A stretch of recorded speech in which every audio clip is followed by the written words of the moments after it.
இந்த கொடியை நார்த்தில் எல்லா இடத்துலையும் நிறைய பார்த்துருக்கேன். இதை இங்கே யாரும் சமைச்சு நான் பார்க்கல. இதை நாங்கள் சவுத்தில் எங்களோட சாப்பாட்டில் அடிக்கடி சாப்பிடுவோம். இந்த கொடியை தான் நான் சமையலில் சமைக்க போகிறேன். பார்க்கலாம் வாங்க. என்னோட சேனலை பார்க்குறவங்கள பாதி பேருக்கு மேலே சப்ஸ்கிரைப் பண்ணலை. அவசியம் லைக்கும் சப்ஸ்கிரைபும் பண்ணிக்கோங்க. பிரண்டையை வெட்டுறதுக்கு முன்னாடி நம்ம கையில கொஞ்சம் எண்ணெயை தடவிண்டு அதை வெட்டணும். இது ஒரு அரிப்புத்தன்மையை ஏற்படுத்தும். எண்ணெய் இல்லாட்டா கிளவுஸும் போட்டுண்டு இதை வெட்டலாம். இந்த பிரண்டை கிராமத்துல வேலியில நிறைய படர்ந்து இருக்கும். இந்த பிரண்டையில இருந்து தான் பிரண்டை குழம்பு பண்ண போறேன். ஃப்ரிட்ஜில் ஸ்டோர் பண்ணி வச்சோம்னா 3 மாசம் வரைக்கும் கெடாது. இப்ப பாருங்க, வெட்டி எடுத்துட்ட பிரண்டை 1 கப் அளவுக்கு வந்திருக்கு. இந்த அளவு பிரண்டைக்கு ஒரு லெமன் சைஸை விட கொஞ்சம் கூட புளியை எடுத்து தண்ணியில ஊற வச்சுக்கலாம். இந்த புளி 10லேருந்து 15 நிமிஷம் வரைக்கும் ஊறணும். ஒரு கனமான பாத்திரத்தை அடுப்புல வச்சு சூடு பண்ணிக்கலாம். சூடு வந்த உடனே அதுல 1 டேபிள் ஸ்பூன் நல்லெண்ணெய் விட்டு பெருங்காயம், மிளகு, மிளகாய் வற்றல், கட் பண்ணி வச்சிருக்கிற வரலி மஞ்சள் எல்லாத்தையும் கொஞ்சம் சிவந்து வர வரைக்கும் வதக்கிட்டு அது மேலேயே ஜீரகத்தையும் கருவேப்பிலையும் போட்டு சிவக்க வதக்கிக்கலாம். இப்போ பாருங்க, இது எல்லாம் சிவக்க வறுத்தாச்சு. இதை ஒரு தட்டுல எடுத்து ஆற வச்சுக்கலாம். இந்த குழம்புக்கு தேவையான மசாலாவை வறுத்து ரெடி பண்ணியாச்சு. அதே பாத்திரத்துல இன்னும் கொஞ்சம் எண்ணெய் விட்டு நறுக்கி வச்சிருக்கிற பிரண்டையும் போட்டு வதக்கணும். இந்த பிரண்டை வாயு தொல்லை, ஜெரிமான கோளாறுக்கும் ரொம்ப நல்லது. இது ஹார்ட்டுக்கும் ரொம்ப நல்லதான். இதோ பாருங்க, கலர் மாதிரி சாஃப்டா வெந்தெடுத்து இதையும் ஒரு தட்டுல ஆற வச்சு எடுத்துக்கலாம். பிரண்டைய அவசியம் இதே மாதிரி வேகிற வரைக்கும் பொறுமையா வதக்கணும். வேகாம எடுத்துட்டோம்னா சாப்பிடும்போது அரிக்கும்.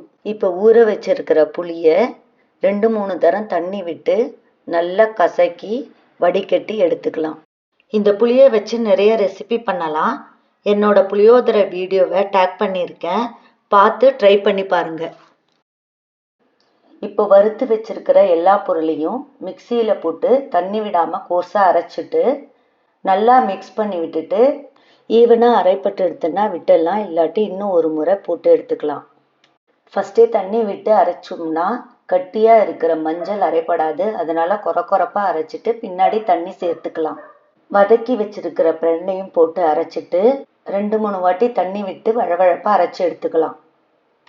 பிரண்டையிலேயே நிறைய விதமான பிரண்டை இருக்கு. உருட்டு பிரண்டை, தட்டை பிரண்டை, ஓலை பிரண்டைன்னு.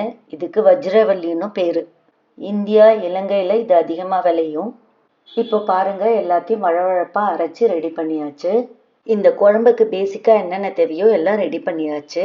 திரும்பவும் அடுப்பை பற்ற வச்சு அதுல கனமான பாத்திரத்துல சூடு வந்த உடனே ஒரு குழுக்கரண்டி எண்ணெய் விட்டு அதுல உளுந்து, ஜீரா, கருவேப்பிலைய போட்டு தாளிச்சு கரைச்சி வச்சிருக்கிற புளியும் ஊத்திடணும்.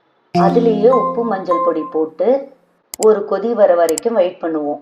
கொதி வர 2லேருந்து 3 நிமிஷம் வரைக்கும் ஆகும். பாருங்க, நல்லா கொதி வந்துடுத்து. அரைச்சி வச்சிருக்கிற விழுத போட்டு கைவிடாம நல்லா கலந்து விட்டுக்கலாம். அதுவும் கொஞ்சம் கொதித்து வந்த உடனே உப்பு, காரம், புளிப்பு சரியா இருக்கான்னு டேஸ்ட் பண்ணி பார்த்துட்டு தேவைப்பட்டா இந்த சமயத்துல ஆட் பண்ணிக்கலாம். அதுக்கப்புறம் சின்ன கட்டி வெல்லமும் ஆட் பண்ணிக்கலாம். 10 நிமிடம் வரைக்கும் கொதிக்கட்டும். கொதிக்கும் போது நடுவுல நல்லா கலந்து விடணும், இல்லாட்டி அடி பிடிச்சிடும். இதுக்கு பிறகு சிம்ல வச்சு நல்லா கட்டியா ஆகிற வரைக்கும் நல்லா கொதிக்க விட்டு எடுத்துக்கணும். இப்போ பாருங்க, நல்லா கெட்டியா எண்ணெய் பிரிஞ்சு வந்துடுத்து. இதை சுட சுட நெய் விட்டு சாதத்துல பிசைஞ்சு சாப்பிட்டா ரொம்ப டேஸ்டா இருக்கும். இந்த பிரண்டை குழம்பு நல்லா ஆறிய பிறகு ஒரு கிளாஸ் பாட்டில்ல ஸ்டோர் பண்ணி வச்சுக்கலாம். இந்த வீடியோவை கடைசி வரைக்கும் பார்த்ததுக்கு மிக்க நன்றி. உங்க முன்னாடி இன்னும் 2 வீடியோ இருக்கு, அதையும் பார்த்து என்ஜாய் பண்ணுங்க.